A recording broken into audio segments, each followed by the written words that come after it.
He's the most interesting man in the hobby, Brian Gray, the former owner of Leaf Trading Cards, who is now a free agent and about to move on to something big. But he is here at the National, and we're going to sit down today. This is going to be a crazy good conversation. Brian is always super opinionated about the direction of the sports card hobby, where things are at, what the market's going to look like in the future. We're going to dive into that. We're going to talk about the National. We're going to talk about the big news with Burbank Cards moving off of eBay, moving over to Fanatics Collect. We're going to talk about getting more women into the hobby. We're going to talk about so many different topics that are all timely and relevant and will be very insightful because Brian always brings excellent insight. So without further ado, please welcome Brian Gray to the Geoff Wilson Show.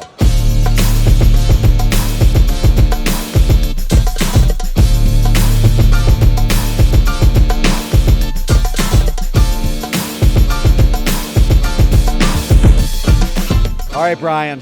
We're right here at the end of the National. How do you feel today about the hobby and the state of things compared to how you felt before the show started? I really loved the market 5 days ago. I love it much more now. Okay. I mean, just because the level of activity, like I've been doing the National, my first National was 1990, and I've never missed one, 35 years. 1991 is the only year that I've ever felt this level of rabidness, people everywhere. And that was the year you couldn't get in the National. The fire marshal shut down the whole show. So, like, this is an achievement. And this is Cleveland. Imagine when in 4 years we're at the World Congress Center. Right. Or we're at Orlando. Or we're at a real quality facility in a great town with good infrastructure that people actually want to go to.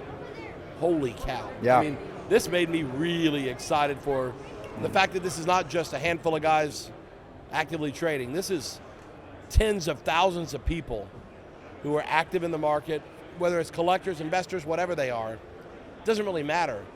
Activity's good, and we're seeing it. There was a lot of activity this year, without a doubt. Place is absolutely buzzing. I actually, even though I have believed that the market was super hot this year, I believed that this National was going to be a little bit less in terms of traffic than last year in Chicago, only because it was in Cleveland, harder for people to get to, less direct flights, not as many hotels, not easy to, you can't stay right around the convention center. There's not, some logistical challenges to it being here. Boy, was I wrong. I don't know what the final numbers are, but this was busier from what I saw anecdotally than last year. And last year I thought was at a fever than anything pitch. in recent memory. No, I think the hobby's origin is on the East Coast.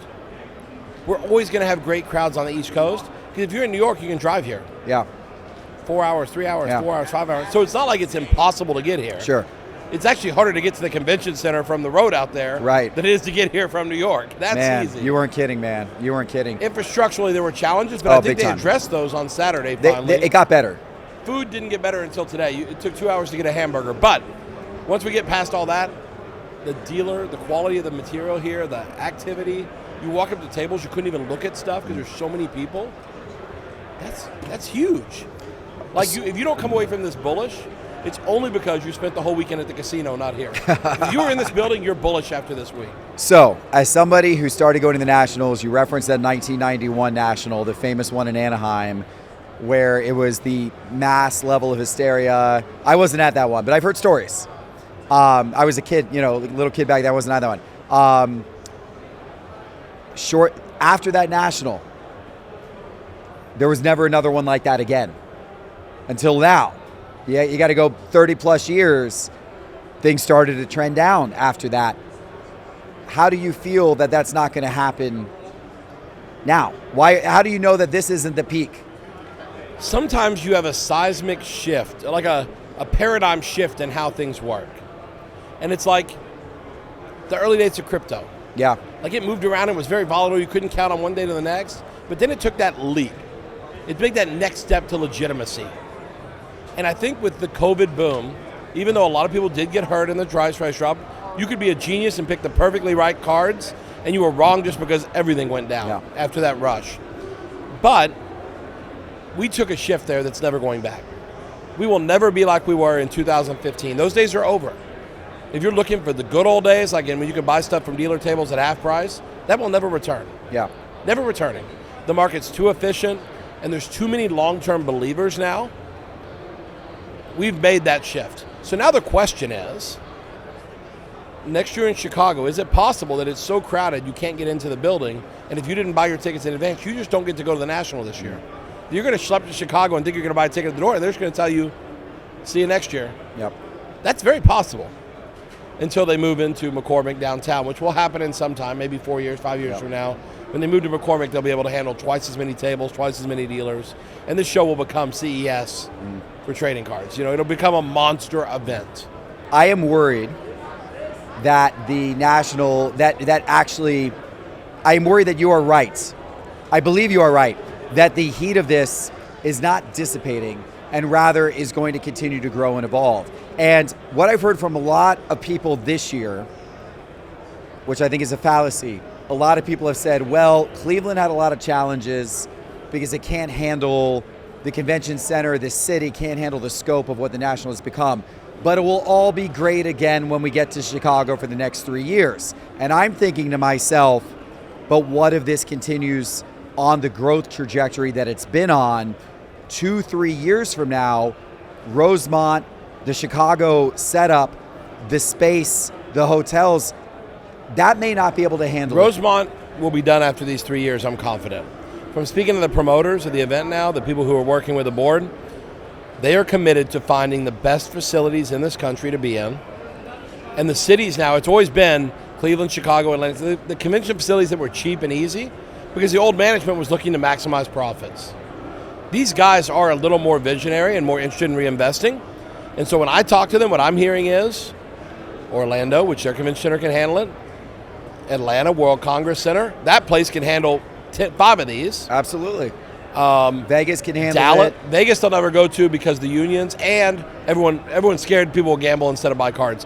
But Dallas has been mentioned. Yeah. Dallas can handle it. We've never been able to fill the hotel rooms to get these good convention centers. Like Atlanta, we couldn't go back because we couldn't fill hotel rooms. That's changed.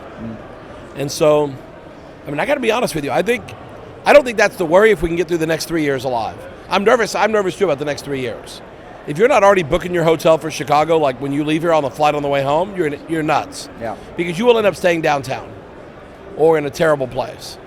Because those 7 hotels around there, that's over. Yeah. This show has way outgrown 7 hotels. Right. It's great to be able to walk to a nice dinner at Morton's or Gibson's or whatever. Gibson's but like, is great. It's great. But the infrastructure of hotels and stuff, honestly, most of the people I know stayed downtown here. Yeah, that's what I'm saying. I'm worried that. And it was an easy 10-minute schlep, but that's not how it is in Chicago. Yeah. It's going to take you an hour and a half in the morning to get from downtown to Rosemont. That's a beating. Do you think Fanatics, and everything Fanatics says is we are not competing with the National. We will not be like the National. The National will do their thing, we'll do our thing. But do you think Fanatics looks at this and says the National's locked into Rosemont for the next 3 years? They're limited. There's only so much it can do or go. And do you think Fanatics looks at this and says, we're going to blow by them? I mean, listen, Fanatics is in a very strong position. If I was picking a company I think has the clearest path to success right now, even though they will have some bumps, it's Fanatics. They have the ability to be everything to everybody or very close to it. And if I was betting on a horse, that's the horse I'm betting on. Now, with that being said, I personally think what would be incredible is take this show to the World Congress Center and have the National and Fanatics Fest simultaneously with dual tickets to both events where you can buy either one event or both, because then you get hardcore hobbyists who will cross over into the fun part of sports, and you'll get the true sports fan who wants to go sit and listen to a panel with Tom Brady. See, this is what people are arguing about Fanatics Fest, saying, well, Tom Brady's not signing. Kevin Durant's not signing. Travis Scott's not going to sign. You can take your kid and sit in the 10th row and be 50 feet from Tom Brady while he talks about his playing days and experiences. Are you out of your mind? This is access you will never have in your life, and you're not getting it here. Like, that, there's a need for that. And combine that with kicking field goals and trying to throw 80-mile-an-hour fastballs, whatever you do at a fan fest. Look at the trophies from the leagues and all these things. I think the shows together would be freaking amazing. That's true. Every sports fan in America would think about going to a city where you could see incredible stuff, but also just be a sports geek like a Comic-Con geek. Yeah. And I don't think we're going to see cosplay at Fanatics Fest, although it would be really cool if they incentivized people to come dressed as like the mascots from their teams or whatever. That would be cool. I think they should do golden tickets to get a meet and greet with Brady. 5 people in that whole big convention center get to meet and greet Brady. And it's Willy Wonka time.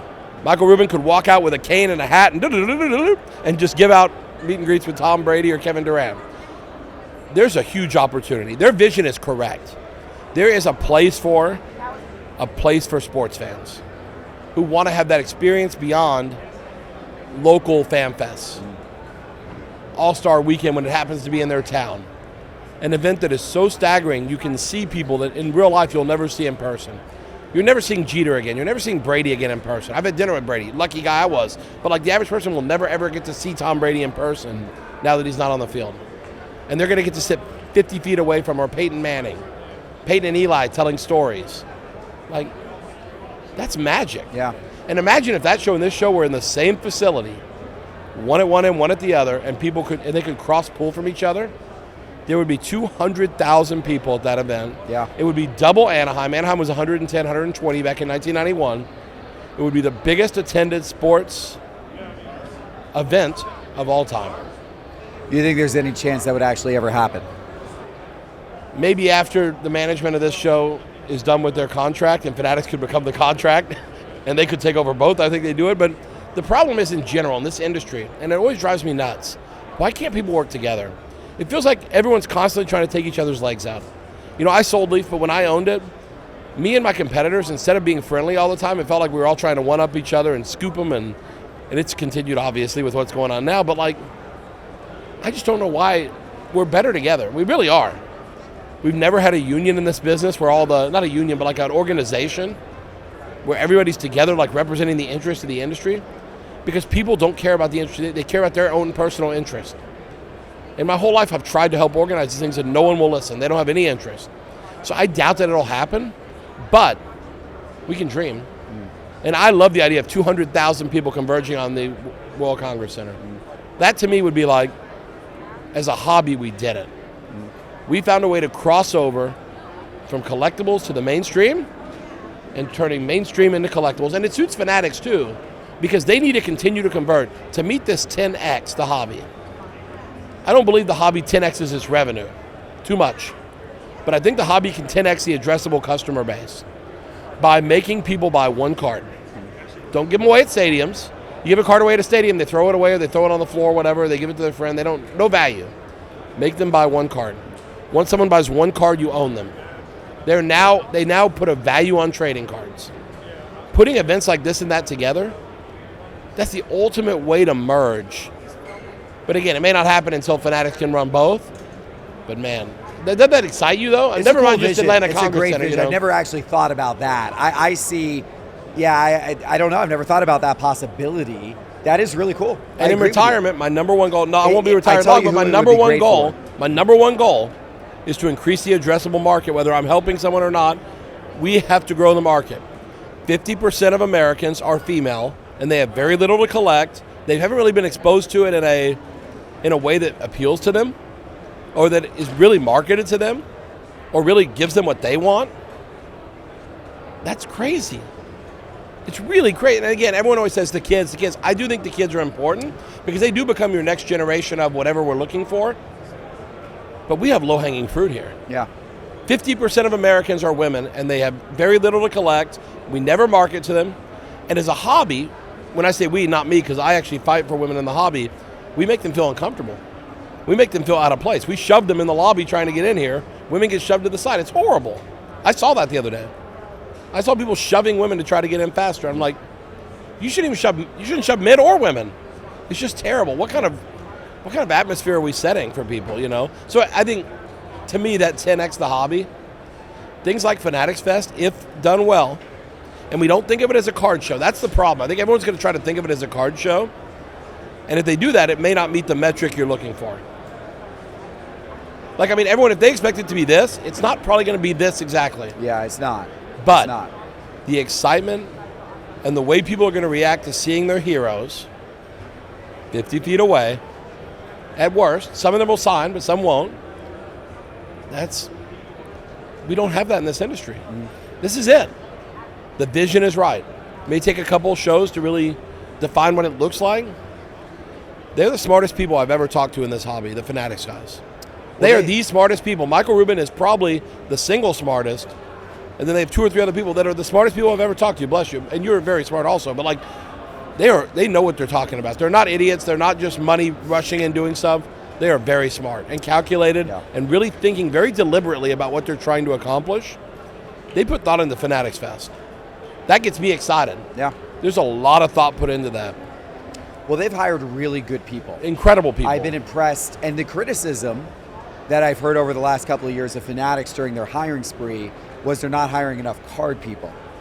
But what they were hiring is they were hiring Harvard MBAs and Stanford MBAs. They were hiring people who were high up in organizations like Google and Snapchat and Facebook. They were hiring a lot of elite people with high-level resumes, high-level experiences. The guy running Fanatics events, Lance, he was the founder of Comic-Con New York. He's super smart. Yeah.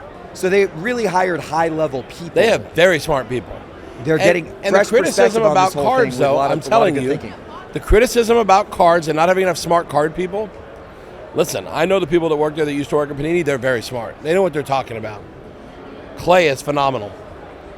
David Liner is very smart. He knows the hobby. They have people that know the hobby. And I have a feeling at some point you will see they will strategically continue to associate themselves with people who have fresh perspectives and a different way of looking at the hobby that is consistent with how do we 10x the amount of customers that will find what we do interesting, and then how are we going to reach them? And then once we reach them, what does the customer want? Because ultimately the customer tells you, do you listen? And I have a feeling that Fanatics will continue to strategically align themselves with people who can really help them. People who are known for listening to the hobby, being reactive and also proactive at the same time. They're very smart. But you have to start. The thing is, everyone says, well, they hired a bunch of smart MBAs and Harvard guys and all this. Well, you know what? This whole industry, 5 years ago, you went into a store, you would be hard-pressed to find a store that actually printed a price label instead of writing it on a Post-it note and slapping it on. Yeah. At the virtual summit in 2021, I gave a speech, and I said the days of a guy wearing a half-belly shirt, no shoes, looking like he just came in from the Greyhound bus station to run a store, those days are over. And Fanatics is making that very clear. They want real stores. Yeah. They want, your store is freaking phenomenal. Thank you. I can think of one other store or 2 other stores in the country that can even compete with that in any way, shape, or form with presenting it in a professional way. We're moving that way more. I was a little too early in 2021, but the idea was right. Mm-hmm. This industry is going to change, and we can't be afraid of people who are smart in a different way than we are. Me and you, we're hobby smart, we're street smart, we've been buying and selling. We're able to identify undervalued assets or identify like trends in how people collect or overproduction or we can do all that stuff. It's good to have people that can think with macro vision. How do we contact, besides just viral videos, how do we reach 150 million Americans that we don't reach? How do we get parents and kids to engage in a way they don't currently engage? Because most men in this show do not have their kids with them. Most men have their Pelican case. That's who they brought to the show, not their kids. And that's fine. Say there were more kids. There are this more year. kids, no doubt. And some daughters. I saw some daughters. You noticed that. Well, for the first time this year, I saw daughters. I saw many daughters. I saw daughters, and I'll tell you what. That was a shift this year. I'm 2 weeks away. I'm coming back to do 2 streams. My daughter's going to start streaming. So I'm going to have dad-daughter time in a hobby that I've done alone for 40 years. Yeah. I've done it alone. No help, no friendship, my friends, but like no family. My family just looks and says, this is crazy. My daughter's going to be part of it with me. Like, that gets me bullish. I think girls are going to want to come on and talk to my daughter because she's cool. Even if they don't buy anything in our stream, they'll want to hang out because she knows pop culture, she's fun. And I think why do we ignore this? So, I see a lot of daughters. But again, the number of guys with Pelican cases far outnumbers the number of guys with sons. And I think we can continue to evolve this. That's how we're going to generationally pass on the intrinsic value that we're putting on cards. The value we're putting on cards that is not go to the grocery store and spend a Jordan rookie. You can't do that. Although there will be someday, maybe you can, but like there's not now. To translate that concept, people have to learn that. And they're not just going to learn it from watching YouTube videos. learning it from someone they trust and know is going to be the best way to learn it. Yeah. And every guy in here has a responsibility. If it's something they love and it's not just transactional, share that. I've shared it with my daughters, and they're coming around. It's taken 20 years, but they finally understand why I love this. Yeah. Between cards and autographs and memorabilia, there's so much stuff to love, and I think we have a shot. But it's interesting. It really is. All right, I want to cover one more topic. We talked a lot about Fanatics. You talked earlier about the, companies not working together and getting along. Well, there's some real big news that came out recently during the National that Burbank Sports Cards, Rob Veras, one of the biggest sellers on eBay, maybe the biggest, of sports cards on eBay and on Beckett Marketplace, is leaving, pulling all the listings. After 20 years of partnership, plus Beckett 25 years, I think. And going to Fanatics Collect, PWCC, now Fanatics Collect, exclusively to sell cards. I don't know that people understand how big of a shakeup and how big of a deal that is, how much of a shot at eBay that is from Fanatics Collect. Fanatics Collect just poached their number one seller over to a platform where I don't think anyone would have believed that Burbank would ever go onto Fanatics Collect. Right now, it's not even really set up for it. The smartest people that I've ever met in the hobby are visionary, and they take chances, and they look ahead at the future instead of looking at the now and what was. Too many guys in this industry live in the past. They do what they've always done, or what everyone else is doing, and instead of trying to be the guy that's doing something completely different, which is Leaf, before I sold Leaf, that's what I tried. I tried to do something different, to try to change how people thought about unlicensed, and we achieved that. I have nothing else to do there. That's part of why I sold, plus a lot of money. But it's just, I think the same thing comes in here. I think Rob is smart. Rob is making a bold move. But the fact is, eBay is a dinosaur. They have spent money not in a real smart way to try to evolve their business. They've tried to put market movers type tools in that are not good. No, they've actually pulled them back out. The data was so bad, they have to pull it out. When I look at an eBay auction, it should have a price chart of recent. It should tell me that the sellers may not like that, but it should show me the recent sales. What if it showed me the last 5 sales of that item that were confirmed sales? Man, it would change the app. Of course. It would change the app. It would educate consumers. It would do all the things we need to do. It's not that hard. It's not that. There's work to it, obviously, but again, it's just. With their resources, they can do it easily. They should be able to do it easily. Instead, they spend money on a vault. Easily. That everybody has one. Instead, they spend money on eBay Live, which is clunky, messy, and wishes it was Fanatics Live, which is still working to try to be whatnot. They have done a poor job of coming to time. And Beckett Marketplace makes eBay look like the greatest innovator of the modern era. Yeah. They look like Thomas Edison at eBay compared to Beckett Market. And again, it's not Beckett's fault. It's just the marketplace is an afterthought. It's literally 40 dealers who have supplied 90% of the inventory. It's an afterthought. It's just incremental revenue for them. I don't think it's a focus there in any way, shape, or form.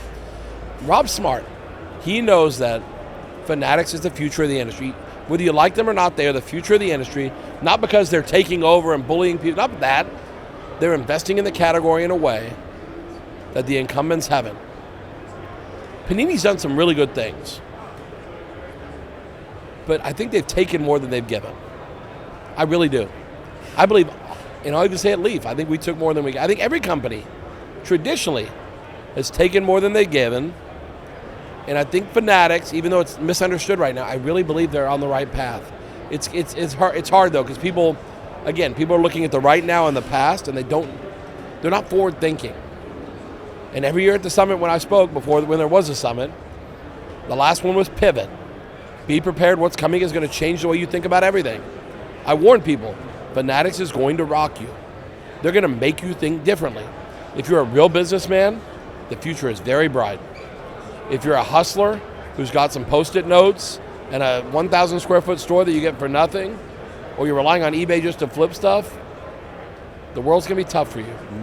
Because like major manufacturers like Sony and Apple, not everyone can carry their products. Their products are distributed by the best in class because their products are the best in class. Mm-hmm. And it's just changing. And people are getting left behind. I hear stores complaining all the time. I don't get allocations anymore. I'm on the outside looking in now. You haven't invested any money in your business in 5 years. You've only taken. Yep. Just like everyone else. You've take. Yep.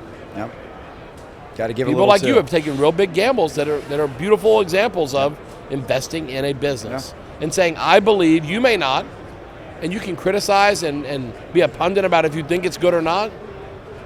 My vision is clear. I'm bold, and I'm willing to do what I think is right. And I know, like you do about your store, I know that this is where the hobby is going. And I don't mind being the first guy to get there. I don't have to draft off other people. I'll lead. And I've always tried to do that. I know you've done that. And I'm 1,000% sure that's Fanatics' plan, is to lead and tell the world, trust us.